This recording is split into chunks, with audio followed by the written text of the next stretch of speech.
Eguraldia lagun, eguardidako 7 minutu falta zirela heldu da Iñigo Urkullu Gernikako juntetxera, emaztea alboan. Legebiltzarreko presidenteak eman dio ongietorria, atzetik heldu da orain arteko lehendakaria, eskuetan aginte makila sekarrela. 12etan egin dute hirurek juntetxerainoko bidea. Barruan, zain, legebiltzarkideak eta gonbidatuak. Guztira, 300 bat lagun.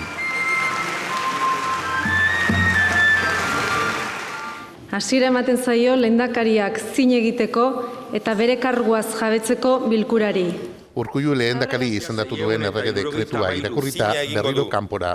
Estatutuaren eta Bizkaiko Foru Zaharren bi aleren gainean egin du karguaren zina, kutsu erligiosoa desente murriztuta. Apalik jaungoikoaren eta gizartearen aurrean, Eusko Lur gainean zutik eta Gernikako aritzaren azpian azaben gomutaz, herri ordezkari zareten zuen aurrean, nire agintea zintzo beteko dudala zindagit. Adi jarraitu dute Urkulluren amak, emazteak eta seme-alabek. Baita juntetxe barruan izan den eguneko bigarren ekitaldi nagusia ere, kargu jabetzea.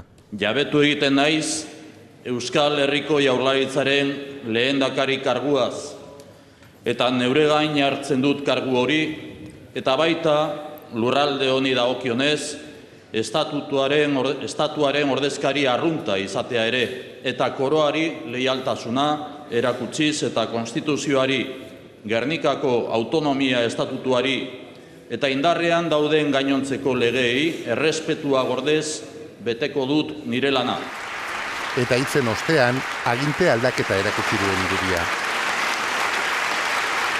Beste argazki asko ere utzi ditu egunak. Guztietan, protagonista nagusia Iñigo Urkullu, Eusko Jaurlaritzaren 7. lehendakaria.